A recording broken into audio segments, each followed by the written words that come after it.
Welcome to the Run, Eat, Drink podcast. We feature destination races from across the country. And after the race, we take you on a tour of the best local food and beverage to celebrate. So whether you are an elite runner or a back of the packer like us, you'll know the best places to accomplish, explore, and indulge on your next runcation.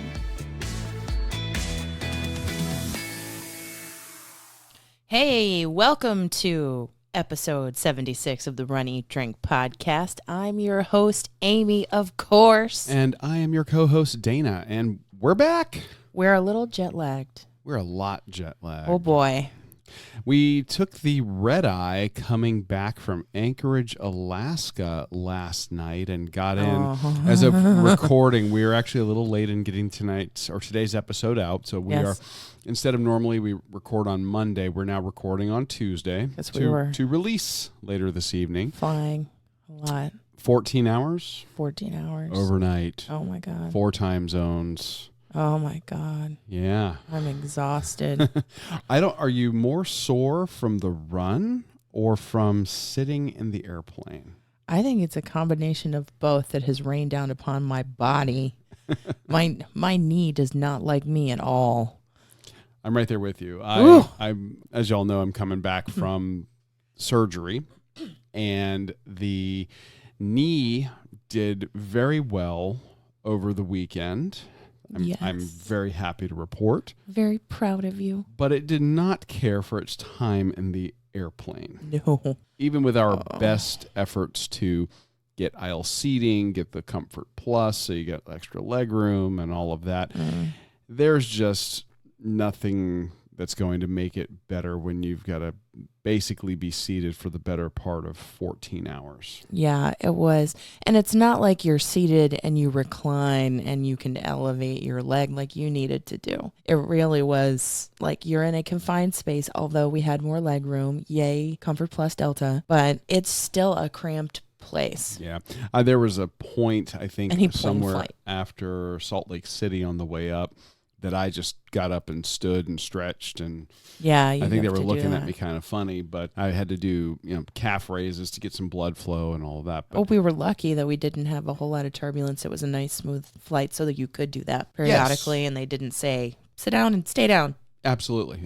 We were really fortunate on both flights, up and back, all legs, fantastic conditions, great flight crews. So, not a sponsor, but yay Delta. Yay Delta. Got us there in one piece. Yeah, we love it. Didn't lose our luggage. Nice flight crew. And Cruise. Cruise. Plural. Many crews. Prior to us going, we were having a little debate amongst ourselves about whether or not we should pack our hydration packs. Yes. I've got the Camelback Lobo. You've got another Camelback version, and you've got that dual bladder system going in yours.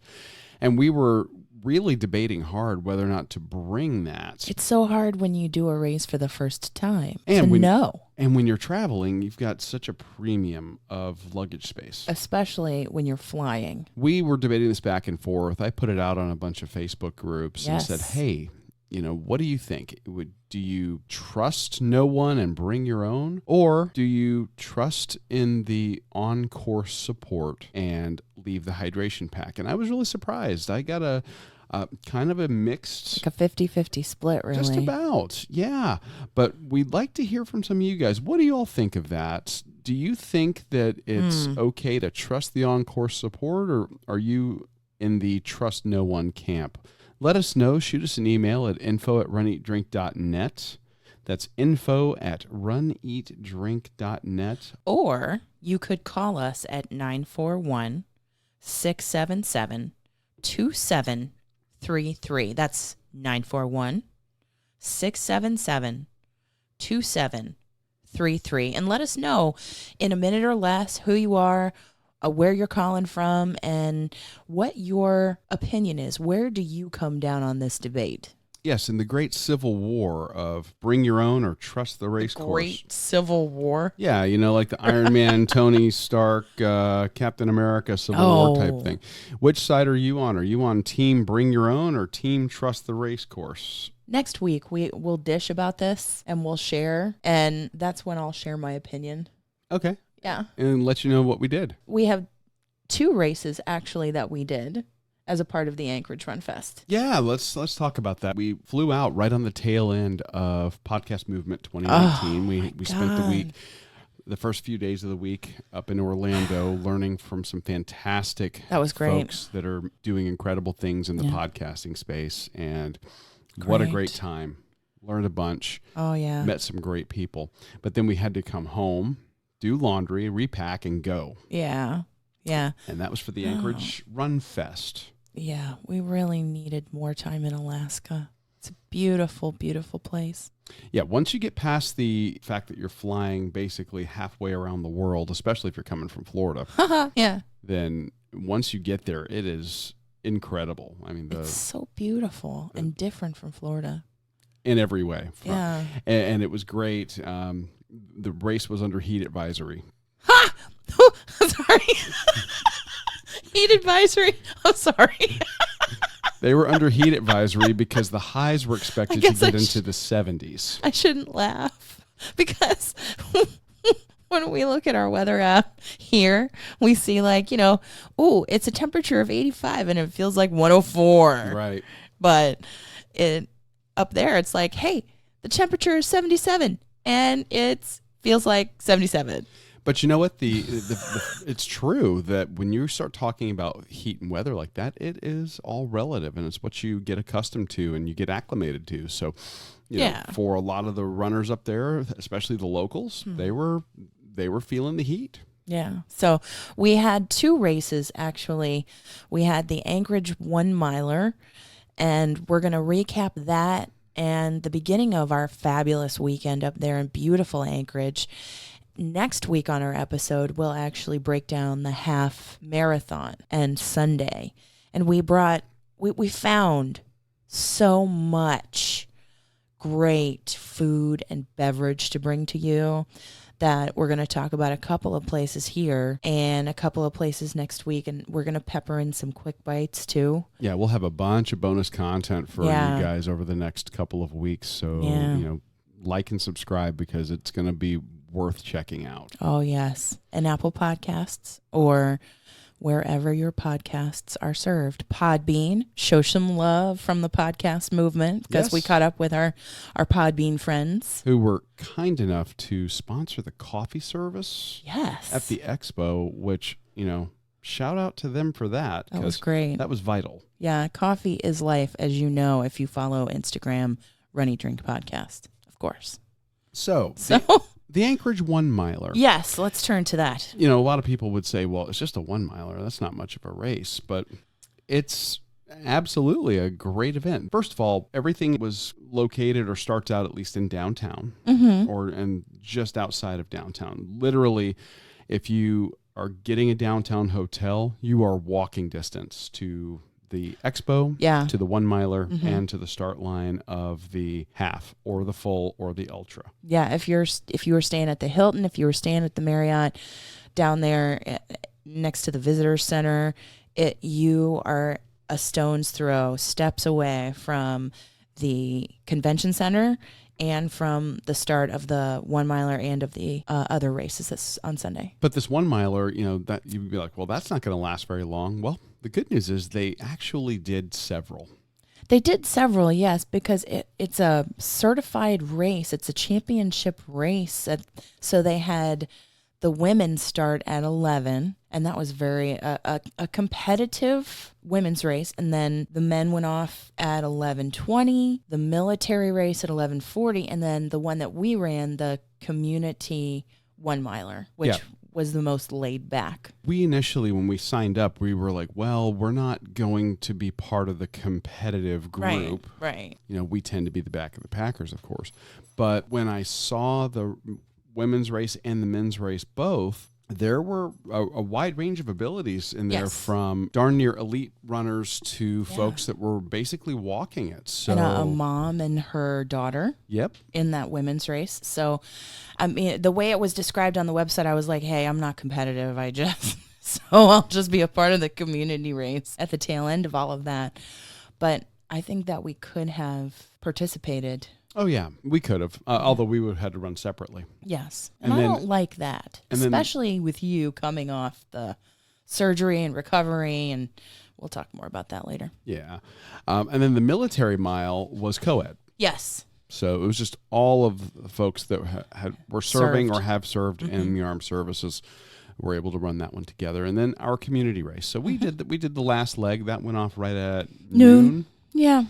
And the park, what they do basically, they have a large rectangular quadrangle style flat park there that's abutted by roads on all four sides. Yes, and when we first got there that Saturday morning, it was set up for the kids 2K. They had the kids races before they even started the women's, men's, military, and community mile. So they had that all set up there. In the middle of the park itself, they had this big festival going on. Yeah, it was like a family-friendly, like kids fest kind of thing. They had Safe Kids Worldwide there. They had food. Yeah, there was a pizza booth. That was a local place that does take and bake pizzas. Yeah. They had Kaladi Brothers Coffee, which is a local roaster. That was a food truck that they had out there. And then they had some other stuff that was just really unique to the area. And if you're not from a rural area and you're not from a place that has a strong hunting culture, then this might look a little bit strange to you. But they had a children's hunting safety booth there, and it was just really neat to see it. Yeah, and they had some other booths with some games set up for kids. So it had a really great community feel.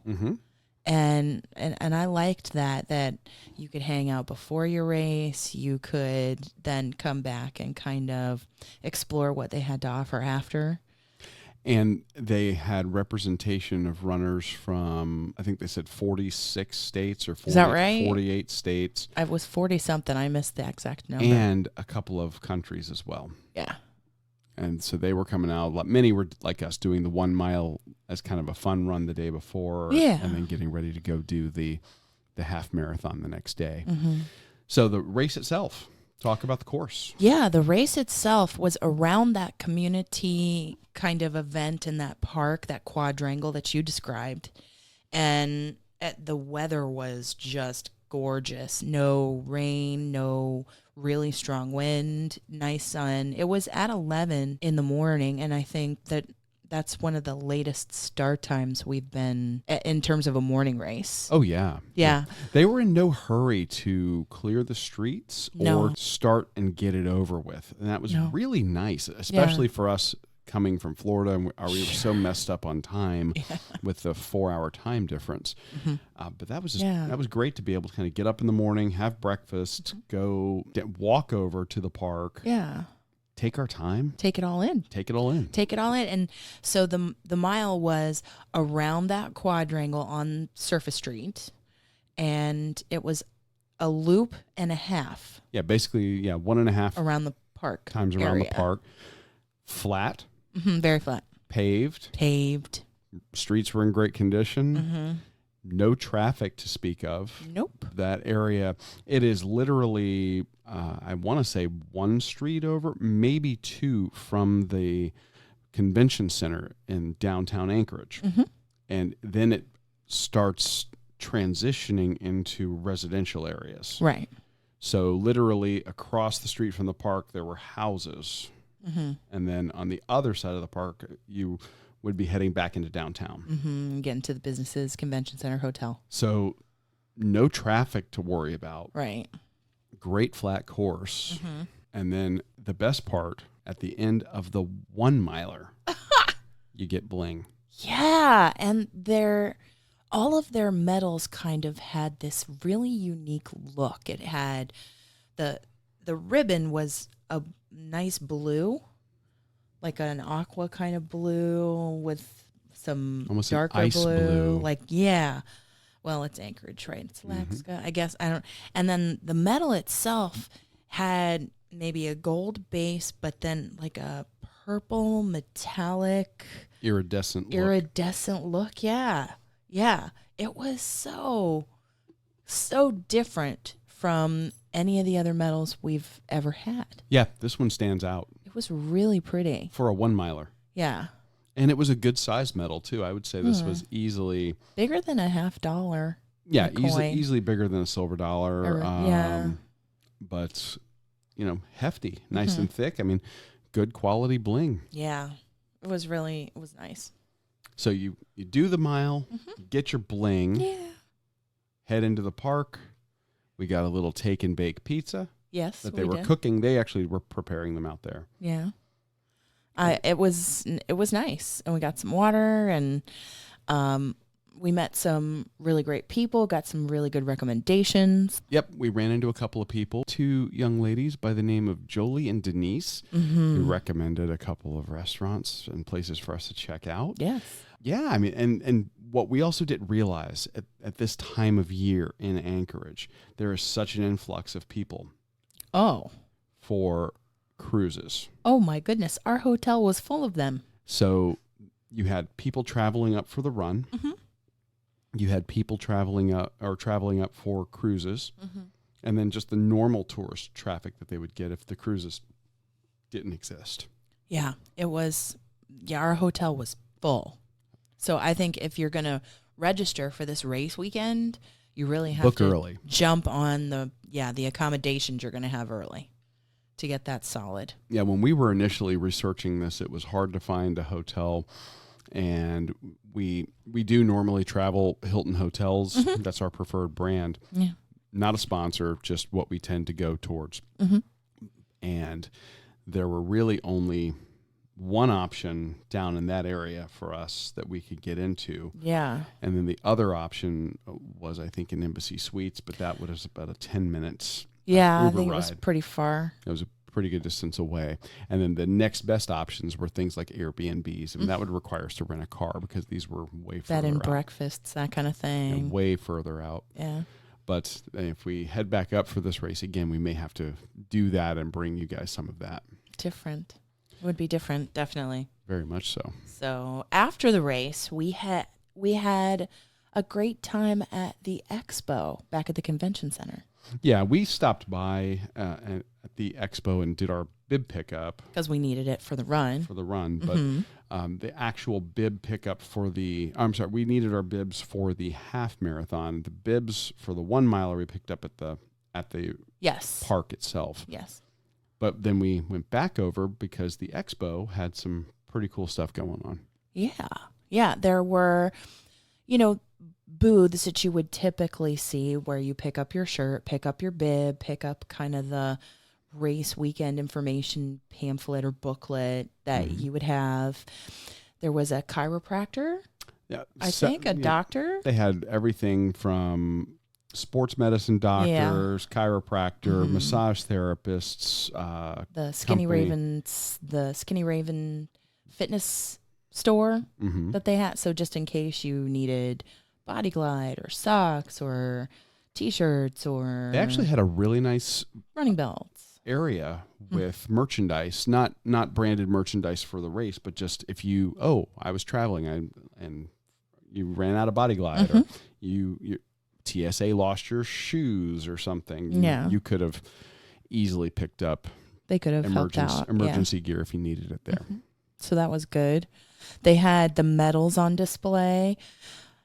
2 of the guest speakers for the pasta lunch they had their own booths, and one is familiar to us, and his name is Jeff Galloway. Yeah. And Marko Cheseto. They had booths, and they were kind of signing autographs and taking questions, and Jeff had his books and things and talking about his running clinic, his running school that he had later on that day. Yeah, that was a separate feature or function that you would go to. I believe that was a paid function. It was. At a different room in the... upstairs above where the Expo was on the main floor. Right. And that's a 3-hour school where you learn all about the run, walk, run method.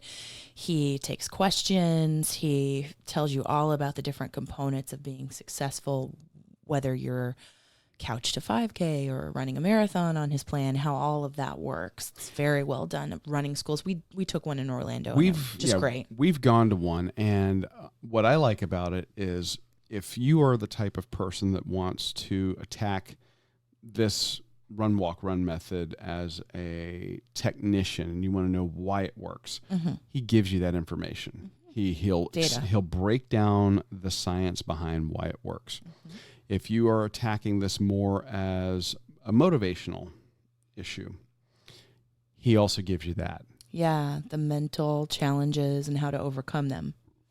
So there's something for every type of runner at one of his schools. Again, not a paid sponsorship. We are paid coaching clients of his. We love his method, believe in the guy, and couldn't recommend it highly enough. It works. So he had a booth and he was talking about his running school and his books and things like that. And but you made mention of it. They did a pasta lunch. Yeah, they did a pasta lunch. So if you are into, if you would like to carbo load at the Expo, they had for $12 a person a pretty substantial pasta. Yeah, it was lunch. Basically an all-you-could-eat pasta buffet, and they had with different salad and breadsticks and different types of sauces and a minestrone soup at the end. A minestrone soup, and they had like a bolognese, they had a marinara, they had like a lemon sauce. Well, they had it was like a primavera cream sauce. Yeah, so there were different options on the buffet, and it was $12. And while you ate, you had the pleasure of listening to Bart Yasso, who was now retired from the chief running officer for Runner's World until 2017. And he developed the Yasso 800 training for runners. And what that is when you run 10 800s in succession at a particular time, that is a marathon predictor. Like if you run your 800s in 3:20 consistently, 3 minutes and 20 seconds, then you can run a 3-hour, 20-minute marathon. That's the deal. Yeah. With him. So he is very well known and very knowledgeable resource in the running community. And then we also just a nice guy. Yeah, he's so nice. He was so nice. And he was kind of like the master of ceremonies in a way once he was introduced. And they had Jeff Galloway, and he talked a little bit about Jeff for those in the audience that didn't know him. And Marko Cheseto, who is the world record holder for double amputees. And he achieved that at the Boston Marathon in 2:42:33. 2 hours, 42 minutes, 33 seconds, and the gentleman does not have legs from the knees down, I believe, and he lost them due to frostbite. Yeah, those three up there. So we got a trio of amazing speakers who imparted knowledge, gave tips and tricks for race day, and also motivational information, just getting us motivated. And super funny, really nice. I mean, just everything was positive there and so welcoming. Yeah. And Marko is living in Orlando. Yes. He's Orlando from Kenya. area. Yeah. He moved from Kenya. He was living in Anchorage, lived up there for, I think he said 10 years. Something like that, I think he said. And now he's down in Florida with his family. Yeah. But then he comes back up there. Yeah. So he came and he just had you have to make the most of life and embrace it and go after what you want and not think about limitations. His message was so incredibly positive, and he was such just a nice guy. He really was. Yeah, that was great. And I think that we'll have snippets throughout the week on social media kind of capturing a little bit of the wisdom and motivation that they shared with us at that lunch. Yeah, we should be able to drop in some audio and video segments over the next several days so that you guys can get the flavor. But so it was a great lunch, and that kind of set us up for success for the next day, which we'll be talking about next week. Sure. So stay tuned to hear about the Anchorage RunFest half marathon on next week's episode. Yeah. But once the running was done and we had gotten our carbo loading, we're back to the hotel and all that, we still had a ton of daylight to kill. The sun didn't go down until 11 p.m. No kidding. 11:30 there. Like every night. It's 10 p.m. It's still like super light outside. Who knew? It's a different experience. Totally. It absolutely is. Yeah. And reading about it is one thing. Experiencing it is a totally different thing. Yes. So I highly recommend getting up there at some point. If it's on your bucket list, do it. Yeah. As far as the natural beauty goes, but then just seeing that. And then a little bit later, and if we had gone a couple of weeks later, we probably would have been able to see the aurora at that time of year. I know you're bummed about that. I am. I'm a space nerd. Yeah. But that doesn't mean that we didn't have some great experiences in terms of food and beverage to share with you now. That is true. We did. And just because we're up in Alaska doesn't mean that we're just going to be eating, pemmican and dried beef jerky and really, rugged frontier food. I mean, you dared people to like a post on Facebook so that you would try reindeer meat or whatever that was. That was canned reindeer meat and gravy. Right. I was more concerned about the fact that it was canned meat in gravy than I was that it was reindeer. But thankfully, you all were merciful and didn't give it 50 shares. Some people tried. I know some of you did not, and I know who you are.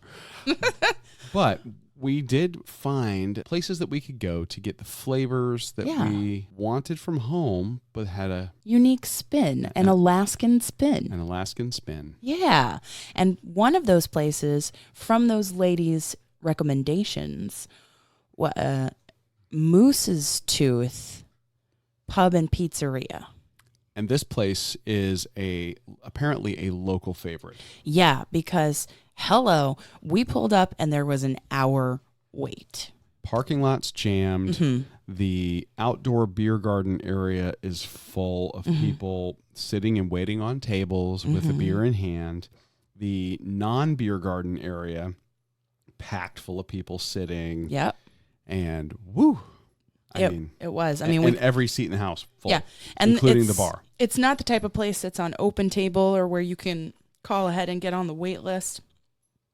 It's a wait, but it's worth the wait. Absolutely. It's worth the wait. And and they do some nice things. There's plenty of seating in there for the people waiting. They've got nice benches inside. The outdoor area has a nice stone fire pit. Right. That was really nice. With more bench seating around. And such nice people. You can meet people and hang out and have a beer. People were just striking up conversations with folks, and it was so nice to see that. Yeah. So while we were waiting to have dinner there, have some great pizza that we're about to talk about, we also had some great brews that Broken Tooth Brewing supplies as part of Moose's Tooth Pub and Pizzeria. Now that might sound a little confusing. You have Broken Tooth, which is the brewing company. Mm-hmm. You have Moose's Tooth, which is the pub and pizzeria. And then you have Beartooth Theater Pub.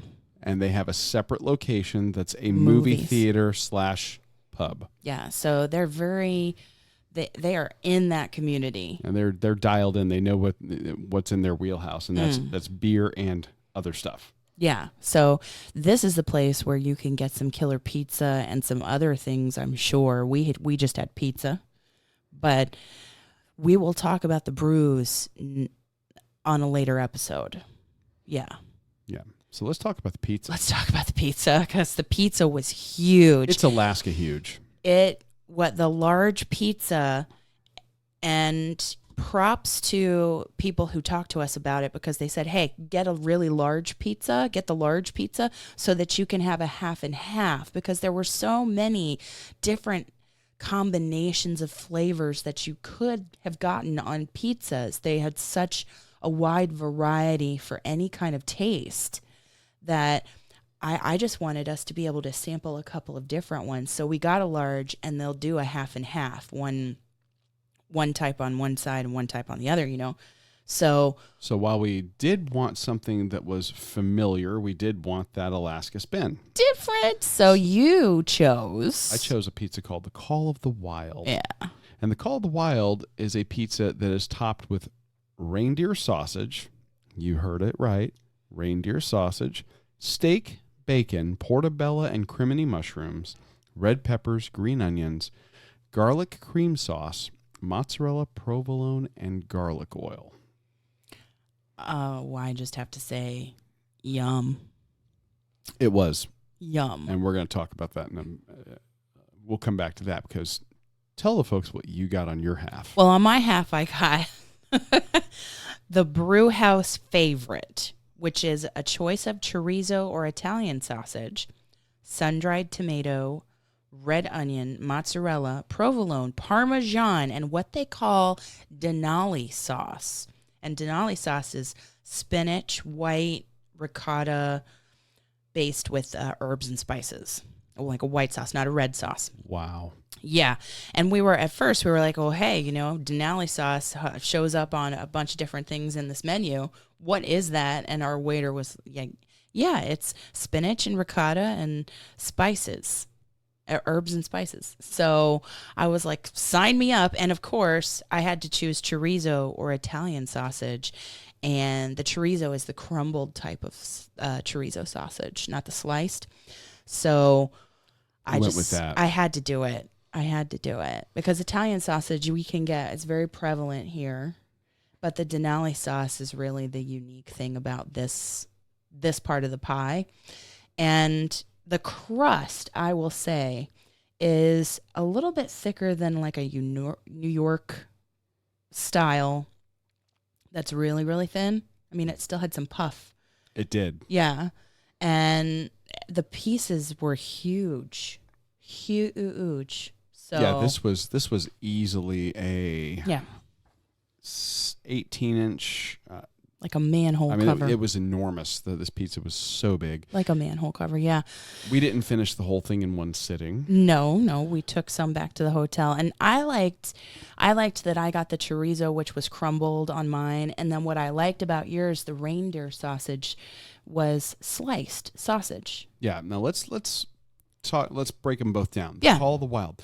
The reindeer sausage, everybody's like, oh my gosh, because people are like, oh, it's Rudolph. Well, at the end of the day, it really is just venison. Mm. So a venison sausage is going to be very lean unless they add fat back into it. So my guess is, even though they wouldn't say, was that they blended the reindeer with probably a little pork to give it some fat would be my guess. Yeah. But you got this overall, you got a very firm, a very lean taste to those sliced venison sausage pieces. Mm-hmm. The steak that they put on there was like super tender, sliced, almost like a London broil. Mm-hmm. Very tender. And again, the bacon and the mushrooms, everything played great. But that garlic cream sauce, almost like the best way I could describe it would be almost like an Alfredo. Yeah. Yeah, that's a good way to describe it. Yeah. Without being quite so thick or cheesy. Right. And then, of course, mozzarella, provolone, and garlic oil. So this was, fortunately, I wasn't worried about bad breath, but the flavor that you got, just so meaty. You got everything that you could possibly want in a meat lovers style pizza with ingredients that are uniquely Alaska, because reindeer sausage shows up on menus everywhere. In this town, even including a hot dog stand around the corner from our hotel serving reindeer hot dogs. Yeah, or in the breakfast. Or at the breakfast at the hotel. Breakfast buffet at our hotel. Mm-hmm. Yeah. So it's everywhere. And yours? I really liked the meatiness. The chorizo, they did not skimp on the chorizo. No. It was the only meat that I had on that part of the pizza, but it was so plentiful and so spicy, but not it was just that right amount of spice. Enough to warm you up, but didn't knock your socks off. Yeah. And the sun-dried tomato just added a sweetness and a different texture. The red onion, I'm a big fan of red onion on pizza. Well, I was going to say, the sun-dried tomato, they didn't skimp on that either, No, nice. it was all over the place, and it was huge pieces, not like discs, but it was sliced. Yeah, like ribbons of it. Yes. Like ribbons of it all over the pizza. So you got the spice from the chorizo, you got the sweetness from the sun-dried tomato, you got the crunch of the red onion, and then you got the cheesiness of the mozzarella, provolone, and Parmesan. And the Denali sauce just added such a creaminess and an herbaceousness. Yeah, it was rich. It was really rich. So like 2 pieces, I was good. I'm a fan of white pizzas. I mean, the traditional, of course, is to always go with a red. But man, when you get a white pizza done right, it is just perfect. And like you said, that crust had, like you said, a puffiness to it, more so than a New York, but not as bready as a Chicago or a Sicilian style. Right. So kind of somewhere in between there. I really liked it. It was hearty. It was filling. Yeah. And there's a reason that this place is a local favorite. Oh my gosh, yes. And I think we've got photos. We do. I'm pretty sure we've got photos of this pizza. We do. I should have put something down to show the scale of it. Probably. That's my regret. I should have put my hand down.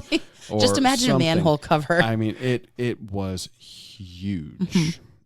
So good. You're going to see photos later this week in our social media feed. This pizza might even be in this episode's artwork. It is. So you might want to take a look at that. And put this on your to-go list if you are taking a adventure up to the Great White North. Absolutely. Well, before we go on, I'm going to take a minute to tell you all about our friends at Pure Creative Apparel. Anybody can silkscreen a shirt. Look, we know it's true. I did it as a project in high school. But the team at Pure Creative Apparel is really much more than that. They will take you through the entire process to create your custom items, right from the very beginning with the design of your artwork or company logo, then create mock-ups to show you what the finished product will look like and help you select just the right high-quality name brand clothing or other merchandise on which you're going to place your artwork or your logo. And then they'll get you your items fast.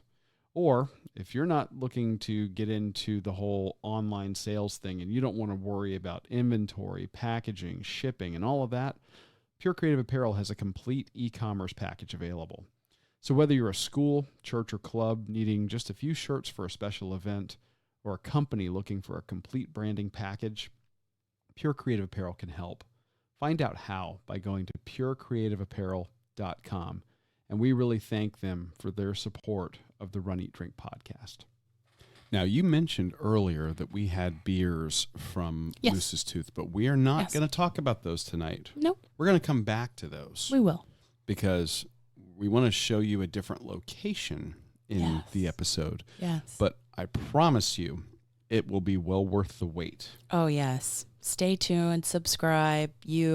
That place was a complete package. But we found another place. That is also very package. much a complete package. And it couldn't have been more conveniently located. Oh, my God. If you ever stay at the Hilton, It Anchorage. Apparently a new location for a local brewery called Matanuska Brewing Company. Yes, and they have several different brew pubs around Anchorage. They actually brew in Palmer, but this place is relatively new. They took over a space that wasn't doing very well, and they have just redesigned it, revamped it. It's gorgeous. It looks so outdoorsy and red, and they have a deck. The indoor part of the location is painted in almost a brick red. Yeah, it's gorgeous.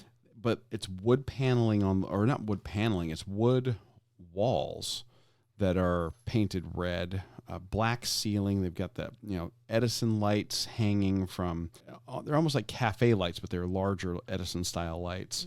They've got antlers up on the walls. But what I really liked was they took a ton of really good quality black and white photos from their Palmer location. From the place where they do the brewing. And they were adorning the walls in these black and white photos showing some of the company's people and where it all started for them. The canning process, the brewing process. I just loved it. They had a lot of high top tables. They had a lot of seating at the bar. A tiny stage for like maybe a 1 or 2 person act to do music. And they had a whole schedule that was posted around that you could see. So they had plenty of musical acts coming up where you could go and have a brew, have some fun. Fantastic space. Yeah, really. So we ventured in there and we wanted to sample what they had. And the first thing that we noticed was a ton of taps. Yes, a ton of taps. And their founder, their owner, is actually featured in one of the tap handle images, that Space Fuzz Hazy IPA one. It's a space-themed decal for the beer, and it's a picture of an astronaut, and it's his face in the astronaut's helmet. Mm-hmm. So, the tap handles were really cool. And the wait staff, they were so great. Very welcoming. Yeah. Very knowledgeable. Mm-hmm. Just kind of like going there and hanging out with friends. Yeah. I if we lived up there, I could see us just hanging out there. Oh, absolutely. After work or just on the weekend. And they have an outdoor space with picnic tables set up, but I think they're still working out the licensing, because you can't take beer out there. You can have food out there, but you can't take beer. Correct. The deck basically is off limits to beer. They actually had it posted that they were in the process with the city permitting. Yeah. And I think they were projecting September 20th. So was their date where that would be open to be able to drink beer out there. Get that done. And part of the reason for wanting to do that is the location right where we were at this spot. When you go outside, you're basically looking down on, I think it's Anchorage Bay. And often to the right, there's shipping, and then off to the left, there's just open water. Yeah. And this is actually part of the area that we ended up running along during the race course. For the half. It's a beautiful view, and you'd want to go outside and take advantage of it during the summer months, I would think. Oh, yeah. So gorgeous view in the daytime, gorgeous view when it finally gets dark at night. Yes, exactly. Eventually, whenever that might happen. Yeah. So I really like what they've done with the space. I hope they continue to have success and they get their outdoor patio all licensed and worked out. Well, if they keep making beer like they are making, I don't think success is going to be a problem. Well, I don't think it is, knowing that they have multiple locations. I want to say it was about 16 taps that they had on tap. I mean, it was multiple pages when we looked at what to do. So, of course, we had to get flights. And we each got a flight. Yes. And I don't think we overlapped at all, did we? I don't believe so on this one. This time? No. Smart. More to share. More to share. Yeah. Sometimes we overlap. We can't help ourselves because we have similar tastes at times. But in this one, I think we have, 8 different beers to share? I believe so. Yes. And you want to kick us off? I will kick us off with the Backcountry Blue. The Backcountry Blue, which is 4.5% ABV and 15% IBU. 15 IBU. 15 IBU. Yes. Sorry. Did I say percent? You did. I'm still jet lagged and whatever. Give me some time to get back on the Florida time. But so the Backcountry Blue, it's a blueberry beer. And it looks, like it's got that blueberry kind of tone in the color of it. Not like deep blue. No, it's not super dark. It doesn't look artificial. It looks like, if you hold it up to light, it's almost looking at some of the colors you would get in a sunset. One of the purples you would get in a sunset. That's what I think. The flavor is sweet, but not overly sweet. It's not going to punch you in the face. It's not a dessert beer. It is light, medium carbonation. There's no bitterness at all. You get the aroma of the blueberry a little bit, And the taste is almost like a blueberry Jolly Rancher. I think that's spot on. You let me taste this, and I'm not generally a fan of fruited beers, but this was really light, easy to drink. Yeah. This would be something I would do a whole pint of. Yeah, and I actually did when we went back and experienced their food. Yes. So, highly recommend this one. What do you have? Well, I started off with what they call their Snowbike White. This is an unfiltered wheat beer with orange peel, coriander, and more. And they don't say what the more is. This clocks in at 4.76 ABV and 40 IBU. I called this Matanuska's version of the popular orange coriander wheats that you see a lot. So your Blue Moons. We have a favorite that we get at here in Florida over on the other coast at Barrel of Monks Wizard called the Wit. Wizard Wit. Yes. So how does this one stack up? Well, this one has a light body, cloudy pale yellow color, allows most light through. It's cloudy but not milky was the way I described it. Yeah. Moderate carbonation, and the orange peel and coriander aroma is there, but not really strong in the flavor, and then it has a nice wheat finish to it. Yeah, so I really liked it. Very light, very drinkable. It stacks up. It's a strong offering in that style of those Belgian whites like that. Yeah, that was good. It was a good one on your flight. And I had the unfiltered raspberry wheat, 4.76 ABV, 12 IBU, and it looks almost like strawberry lemonade in color. It had kind of a two-tone color going on. That absolutely is what it looked like. Yeah, which was really kind of unique. It was a hazy color when you held it up to the light. The nose is kind of wheat, and the flavor is wheat with a slight berry flavor, slight raspberry flavor. It had a lighter body, no bitterness, and medium to high carbonation.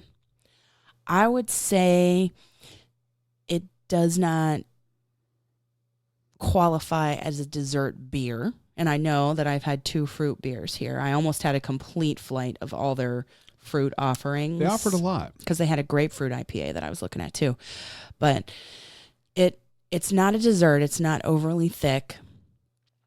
It's just a slight berry flavor. So nice on a hot day. Yeah. And you'd get a whole pint of this as well? I would, but I think that I would go for the backcountry blue first. Okay. Yeah. So there you go. Nothing now you wrong with know. that. I mean, I like the raspberry wheat, but it's a nice wheat raspberry beer. And that is so surprising because blueberry is not normally a thing that I go after in any kind of entree or any kind of drink, any dessert. No, you're right. It's not one of my favorite fruit flavors a lot. So it was very surprising. Yeah. Yeah. Well, what do you have up next? So up next, I went strong. This beer is called the Magnitude 9.2 Strong Ale. And as you might guess, it's made to commemorate an earthquake that hit the area that came in at 9.2 on the Richter scale. The beer itself comes in at 9.2% ABV and 20 IBU. This was a medium-bodied, medium carbonation, medium golden colored beer. Strong flavors of grapefruit with hints of tangerine or kumquat. Yeah, it was really citrusy when you let me try it. Yeah, and it had a lingering bitterness on the back of the tongue. And in my notes, I wrote that it was a more bitter, less citrusy bromosa. So if you've been listening to us for a while. There's a local brewery here in Florida that makes a fantastic beer called Bromosa by Big Storm Brewing. Yay!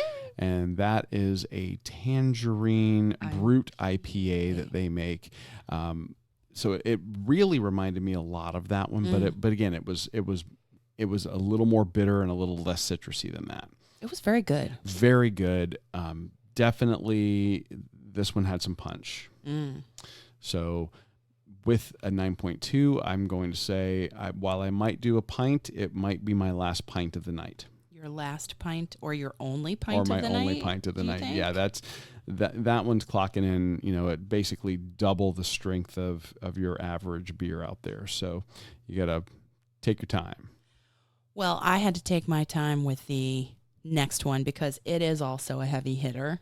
Speaking of heavy hitters, your 9.2, I also had one that came in at a 9 ABV and 24 IBU. It was the Imperial Blonde, and while it was not my favorite, it was a nice, strong offering as far as blondes go. It was a darker golden color that kind of reminded me of the color of Cat 3. It had a wheat aroma. Cat 3 being another beer from Big Storm. Big Storm. That we recently just featured here on the podcast. I have it on the brain. So, yeah, it's a darker golden color. And it had a wheat aroma, just a wheat aroma. And it was smooth. It had a thicker body and medium carbonation. It was just a slightly bitter finish. And so if you are a fan of just the wheat flavor and you want a higher gravity, then that might be for you. Okay. Yeah. Well, Pack to punch. I was staying kind of up there with my next one. Yep, I went with their Wee Heavy Scotch Ale. I remember this now. And this is a beautiful clear medium amber colored Scotch ale that comes in at 7.4% ABV, only 35 IBU, nice medium body, notes of toasted malt on the beginning with hints of caramel at the finish. Fantastic beer, easy drinking. Again, a little higher in terms of the ABV, so you may want to moderate a good bit with this one. With that one and the previous one. And the previous one. Yes. Fortunately, these were only, I think, 3.5 ounce tasters. Yeah. So, just got enough to enjoy and then move on. Right. But fantastic offering by these guys here, the Wee Heavy Scotch Ale. Yes. Yeah. And a Scotch ale is something that you like a lot. That you gravitate to. When it's done right, I like it a lot. I've had a couple that I thought were pretty rough. But you say this is done right. This one's done right. And you would get a pint. I would do a pint of this. Yeah, yes. I'd do a pint.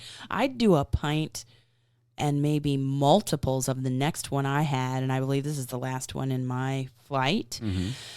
The apple ale that they have, which is, I was kind of coming down here on the end. It's 4.5 ABV and 10 IBU. And it's a very golden color apple ale, and it was billed when they brought our list back. How they had it written was a honey apple ale. But that was not what was on the menu. But I did get the honey type aroma, and that kind of contributed to the flavor.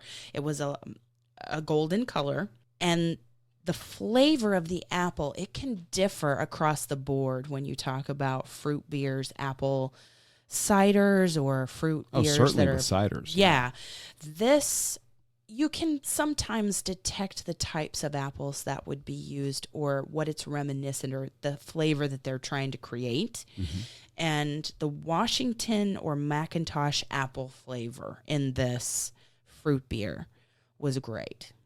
It was great. It was not really overly sweet or syrupy, so it wasn't like a one and done. You could have more than one, because of the low ABV as well.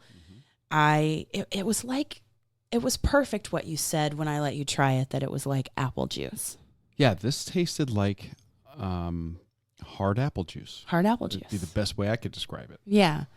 And there are some ciders that I don't particularly care for. I don't know what happens in the process when they make them, but this was just perfect apple flavor, reminiscent of adulted up apple juice. Mm-hmm.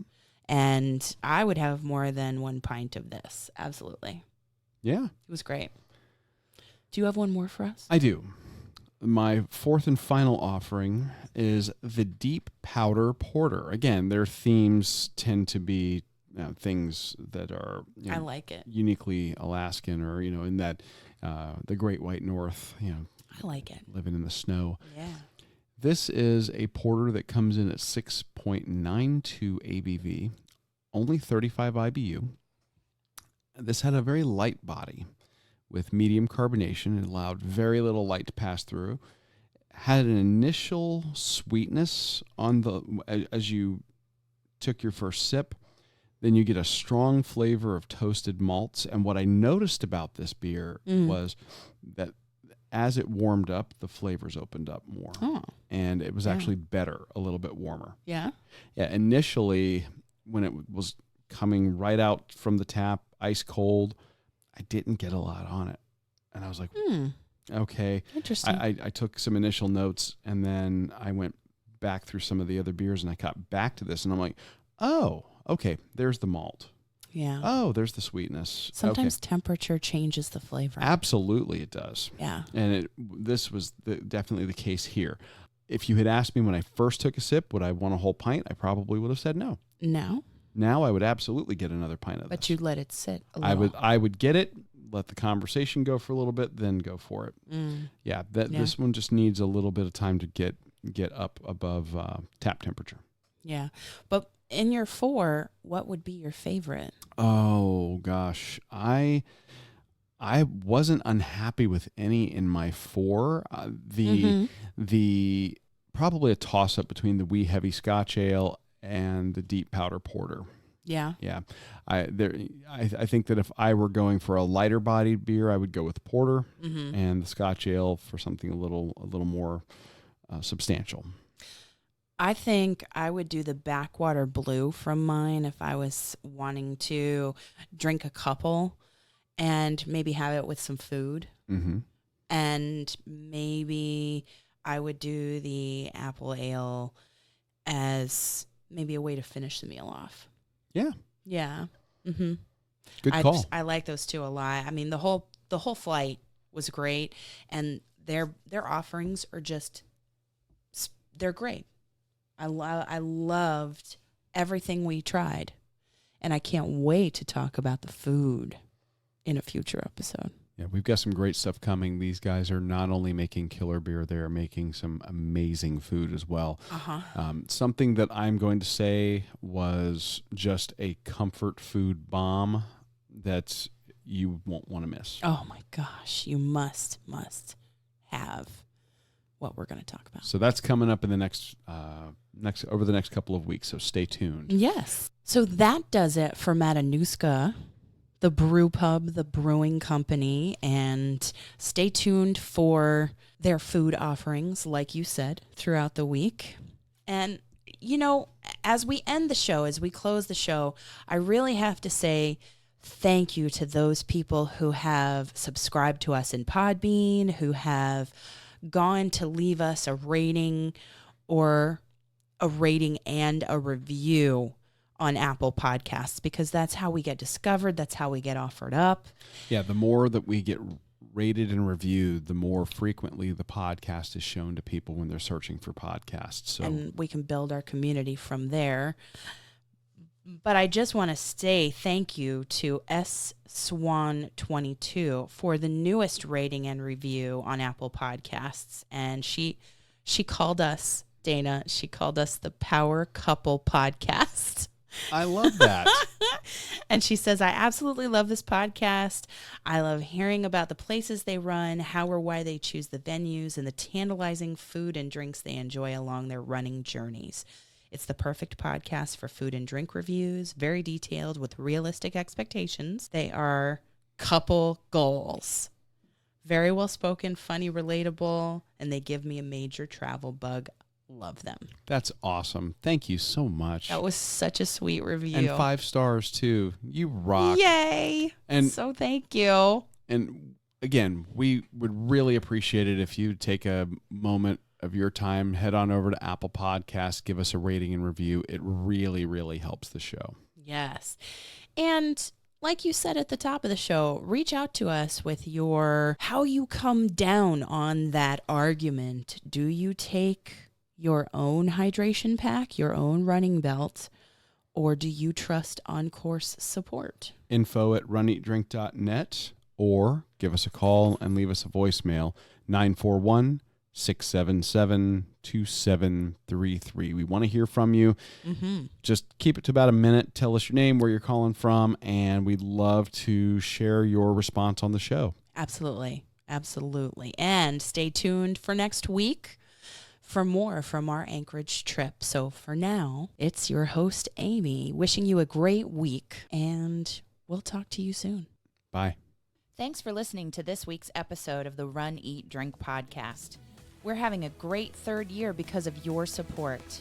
Don't forget to follow us on Facebook and Instagram at Run, Eat, Drink Podcast. And on Twitter, we're at Run, Eat, Drink Pod. You can also give us a call at 941-677-2733 or shoot us an email at info@runeatdrink.net. Visit our website at runeatdrink.net and click on the subscribe link so you don't miss a minute. Accomplish, explore, and indulge right along with us. We'll talk to you next time.